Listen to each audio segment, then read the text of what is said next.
الرحمن الرحيم الحمد لله رب العالمين والصلاة على سيدنا محمد صلى الله عليه وسلم. إلهي mahad سبحانه وتعالى إلهي keligii mahad leh. waxaan maanta idinku yeeray waxa weeye waxaan ka adkeysan waayay waxyaalaha socda ka adkeysan waayay foosha xun leh amba ka socda website-da amba ka socda Facebook-ga amba Twitter-ka marka waxaan taariikhda shacabka Soomaaliland sida quruxda badneed ee nabadgelyada lahayd ay u footeeyeen oo codeeyeen waxaan taariikhda ciidamada nabadgelyada iyo kuwa militariga iyaguna nabadgelyadii sugay iyo Ilaahay subxaanahu wa ta'ala nabadgelyo inuu dhameeyay warbixintii komishanka isla taariikhdeynaya in iyaguna ay shaqada si fiican u qabsadeen waxa weeye ilaa intii codku la sameeyay warbixinta waxa soo baxaya kelmado aad iyo aad u xun doorashadani aan u dareernay maalintii dawladda isniinta bisha 16keedii iyo kaambeynadii galay doodahaynu galay maga weyn baynu soo jeedeen waa jaraa'id badan oo adduunka ah oo kuwa waaweyn ayaa wax wanaagsan naga qoray oo dadkii inaan jirno oo ma jirta oo xaqooda la duudsay handana subxaanahu wa ta'ala nool oo Afrika ka muuqata ka soo murtigay ayaa inagu tilmaamay waxa jira momentum fiican baa jira oo ay maanta damiirka international community ama bulshada caalamku ay aad iyo aad u dareensan yihiin inay dembi laynaga galay oo jecel insha Allah ta'ala doorashanka bacdina inay noo meel dhali doonto oo ay noqon doonto wax laynagu qiimeeyo dalkani 27 sano xoraha si adduunka oo dhan waxba siinin buu haddana resilient aynu dad adkaysi noqonay dimuqraadiyad ka macaan noqotay doorashooyin ka caan noqday Afrika oo qaarkood 58 cod lagu kala helay waxyaalaha aynu soo sameey ka mid tahay waxay ka mid tahay labada xusbi oo laga cod batay baarlamaankii in haddana shir guddoonka speaker-kii qaateen speaker guddoomiye jira ma aha waxa shir guddoonaya cira soo saaray guddoomiye baarlamaanka aanu qaadanay waa waxyaalaha aan dhici jirin nabadgelyo nagu dhaceen haddana adduunku ay moodid inay naga jeesadeen oo dadanaha gaarka ay naga raaceen oo wadan aan jirin Soomaaliya ilaa qabaa'ila dagaal ka socdaan oo 22 kun oo ciidamo joogaan ay iska ixtiraafeen kursigii Soomaaliya ee UN-ta aynu geysanay dhinac qura la siiyay oo inuu tamar aynu ku ashkatoono waxayna soo orayaan weynay inagoo isku habsanay waxaan doonay doorashada inay laga baxo saasan dooninay doorasho lagu tartamo platforms issues mustaqbal ixtiraaf ayaan heen inagoo wanaagsan oo dadku kala foofay oo xaasaska family kala yihiin khalcud ayaa la inoo keenay waxa la gaxajisay hodelkaas lagu shaqeeyo ma aqaanay meel halkaas oo leeyahay waxa la yiraahdaa Marud Jeex ragii 94 kii dagaalka dhaliyay halkayni gaxajiyadii 94 kii dagaalka bas ay noo soo celiyeen halkaas horta baash ku qalacatay taas waxay abuurtay in qabiil loo footeeyo jeegaana samaysato la ficiltamo codkana wuxuu ku baxay qabiil buu ku baxay ishiisu u bixin reeraal isku sheegay hadday reeruhu ficiltamaan oo codka lagu ficiltamo dawala kala badiyo reer baa badinaya marka in reer baa badiyo laga xanaaqday ma waxa aad iyo aad uga xumahay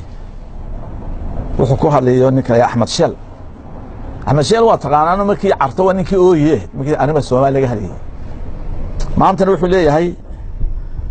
habar yoonisay waan gumoobina haddaynu doorashada ogolaano horaan uga taliyey maalintii baan idhi polling station kasta 100 nin oo hubaysaa la dhigo xagee 1600 oo 640 polling station habarniyo xagee ka helaysaa 100 in hor dhigto towtooda dadku ku cinayo horta waxaas ay soo kiciyo weeye waxa website ku yaala suulan ka soo qoraysnaa wuxuu leeyahay gaalada Hargeysa la laayo boolka la garaaco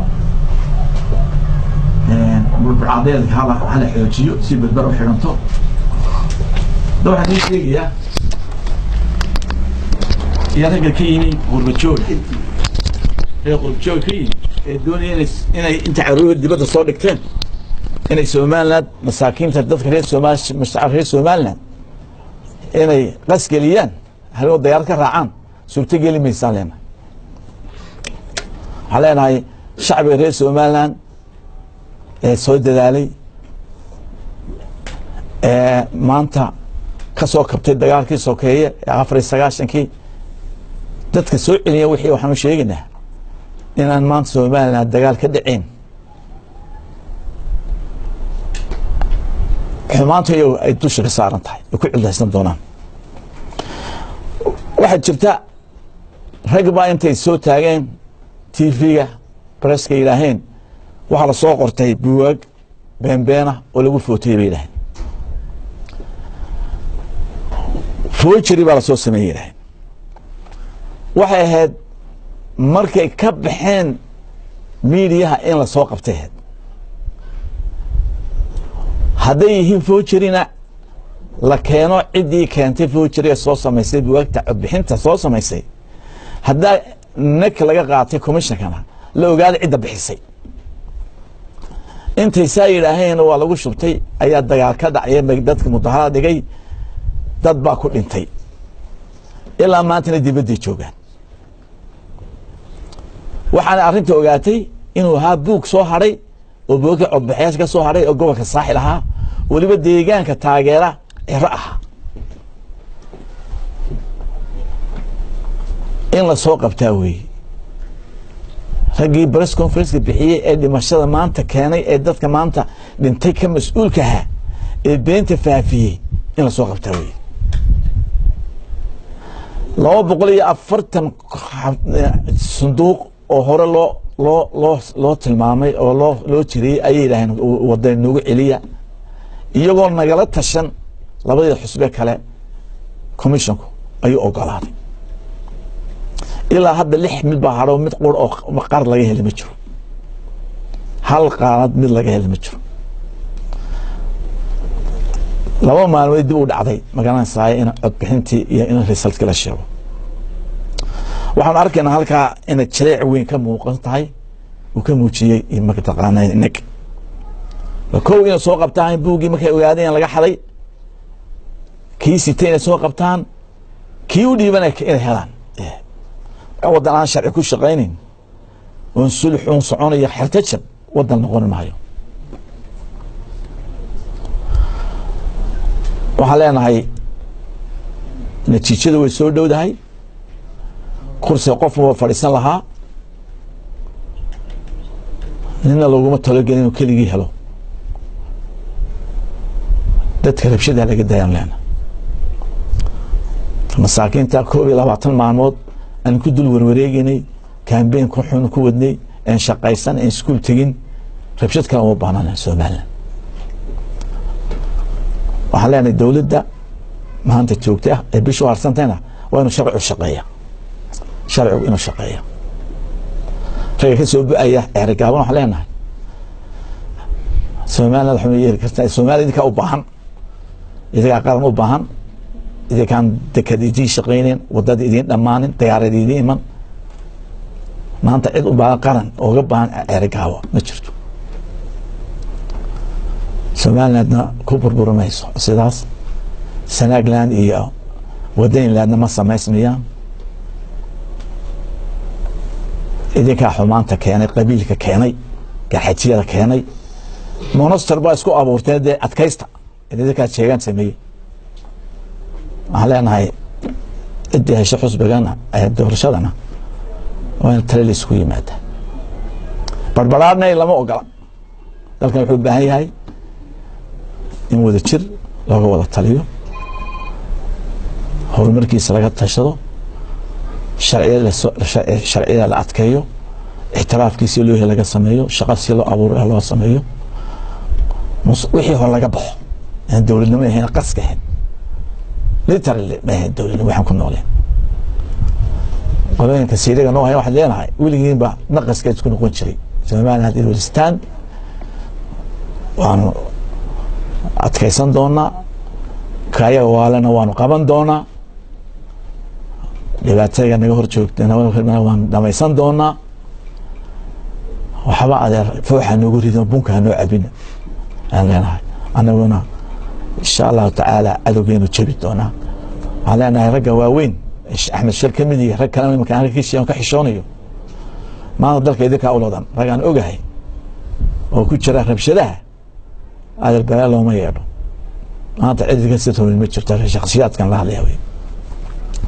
أنا وريها رجسان وما دعالة من وريها يشين إذا قال أنت وراك فلان 94 تي هو عايز قومين يا نرجع يروح علينا رفشد هذا الشوش وحنا هبلينيا سلطان محمد سلطان حيستقنا يعني هبلينيا سيدو في عنو هاللي ولا كلا بحي دورشنا ولا كلا بحي ولا أوجادي إنك سبب إلهي سبحانه تكوي ندلو من أخرى علينا هاي دورشنا ويدمانيسا نبض بكو دمانيسا عدي إلهي أقرأ وهليسا هل كاسم هروق صعنا إن شاء الله تعالى السلام عليكم ورحمة الله وبركاته يا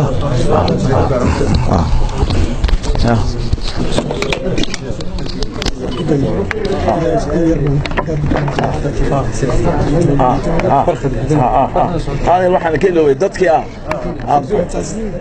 تعصيد كحما إن لو بيت تعصيدي